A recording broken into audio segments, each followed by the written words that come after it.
मेरा नाम है हरिया, मैं काम करता हूँ बहुत बढ़िया, खाता हूँ खाना और रोज गाता हूँ गाना। अरे यार, आज तो बहुत देर हो गई। इस खतरनाक जंगल को देखकर तो मेरे हाथ पैर ठंडे हो गए हैं। अगर मैं वक्त पर गांव नहीं पहुंचा तो मालिक बहुत नाराज हो जाएंगे। तभी हरिया को एक आवाज सुनाई देती है। सुनिए हरु जी। अरे, ये आवाज किसने दी? तभी हरिया को सामने कुछ दूर एक औरत खड़ी दिखाई देती है। अरे भाई, ये औरत अकेली इतनी रात को इस जंगल में क्या कर रही है? चलकर पूछना पड़ेगा। फिर हरिया अपनी बैलगाड़ी उस औरत के सामने लाकर रोक देता है और उससे पूछता है। अरे सुनिए, आप इतनी रात को इस खतरनाक जंगल में अकेली क्या कर रही हैं? तभी वो औरत मीठी आवाज में कहती है, अरे हरु जी, आप आ गए। मैं कब से आपका इंतजार कर रही थी। वैसे तो यहाँ से काफी लोग गुजर चुके हैं, लेकिन मैं खास आपका इंतजार कर रही थी। अच्छा, तुम सच कह रही हो? मुझे तो यकीन नहीं हो रहा है। वो क्या है ना, आज तक किसी ने मुझसे इतने प्यार से बात नहीं की। हाँ हाँ हरु जी, मैं सच कह रही हूँ। अब देर मत करिए और जल्दी से मुझे मेरे घर तक छोड़ दीजिए। हाँ हाँ, कौन सी बड़ी बात है, अभी छोड़ देता हूँ।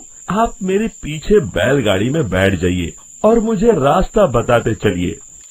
फिर वो औरत हरिया की बैलगाड़ी में बैठ जाती है और हरिया बैलगाड़ी हाँकता हुआ आगे चल पड़ता है। फिर उस औरत के बताए हुए रास्ते पर चलते चलते हरिया बैलगाड़ी लेकर एक काली गुफा के आगे आकर रुक जाता है। हरिया उस औरत से पूछता है, हाँ देवी जी, आपका घर कहाँ है? यहाँ तो एक गुफा के अलावा और कुछ नहीं है। तभी अचानक वो औरत हवा में उड़ने लगती है। देखते ही देखते उसका सुंदर रूप एक डरावनी चुड़ैल में बदल जाता है और वो जोर जोर से हंसती है। अरे तू तो एक नंबर का बेवकूफ निकला। तू तो बड़ी आसानी से मेरी बातों में आ गया। अरे मर गया रे, ये तो एक चुड़ैल है।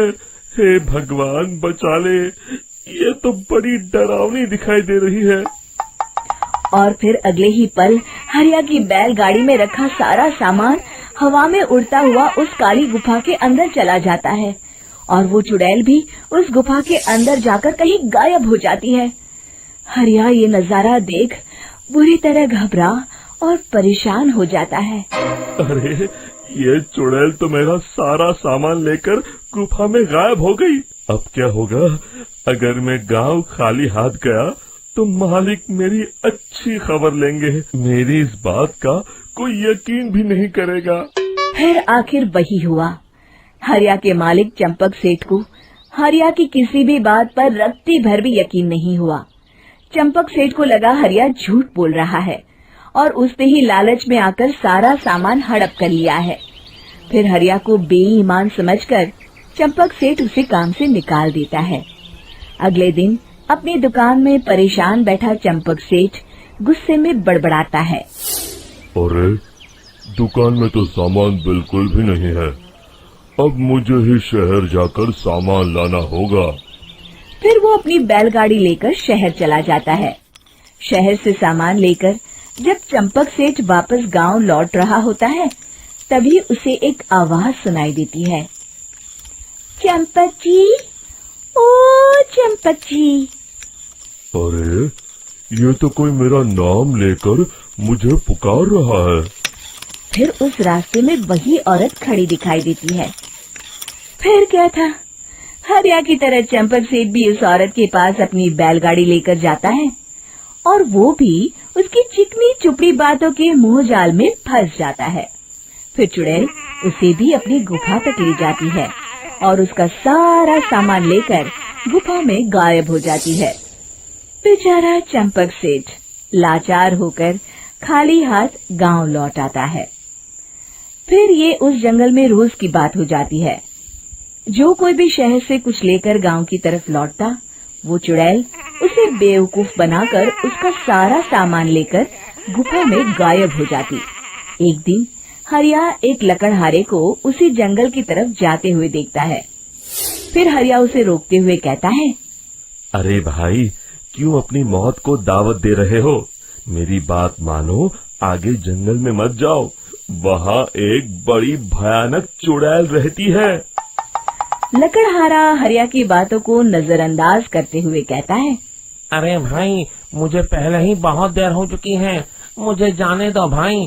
शाम तक लकड़ियाँ काट कर शहर के बाजार में बेचना है। तुम अपनी ये कहानी किसी फुर्सत में बैठे इंसान को सुनाओ, मैं तो चला। इतना कहकर लकड़हारा वहाँ से आगे जंगल की तरफ चला जाता है। फिर अगले दिन गांव के मुखिया के घर के बाहर बहुत सारे लोग जमा हो जाते हैं। तभी हाथ में कुल्हाड़ी लिए खड़ा लकड़हारा कहता है, अरे मुखिया जी, अब आप ही हमें बचाइए उस जंगल वाली चुड़ैल से। हमारा सारा काम तो शहर से ही होता है। अरे मुखिया जी, उस चुड़ैल की वजह से तो मैं पूरी तरह बर्बाद हो गया हूँ। हम सबको मिलकर उस चुड़ैल का कोई इलाज करना पड़ेगा। तभी भीड़ में खड़ा वीरा कहता है, आप लोग चिंता मत करिए, कल से वो चुड़ैल किसी को नहीं लूट पाएगी। मेरे पास एक बहुत अच्छी तरकीब है। तभी चंपक सेठ उसका मजाक उड़ाते हुए कहता है, अरे तेरा नाम वीरा है तो क्या हुआ? तूने अभी उस चुड़ैल को देखा नहीं है? जाकर अपना काम कर, बड़ा आया। तब मुखिया जी कहते हैं, नहीं चंपक सेठ, मुझे लगता है हमें इस लड़के को एक मौका देना चाहिए। फिर सभी गांव वाले मुखिया जी की बातों से सहमत हो जाते हैं और वीरा शाम को एक बैलगाड़ी में कुछ सामान लादकर उस जंगल की ओर चल देता है। वीरा, ओ वीरा, कहाँ जा रहा है?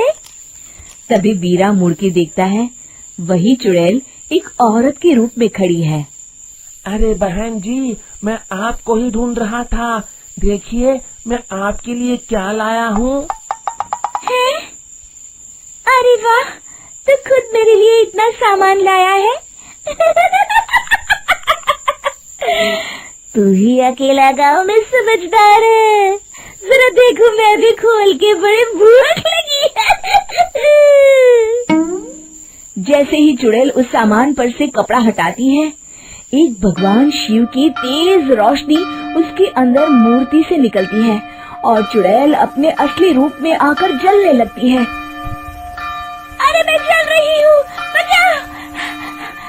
बचाओ! ओम नमः शिवाय, मर गई मैं! देखते ही देखते वो चुड़ैल राख के साथ उड़ जाती है और सभी गांव वाले भी वहां जाते हैं। शिक्षा बुराई पे सदा अच्छाई की ही जीत होती है।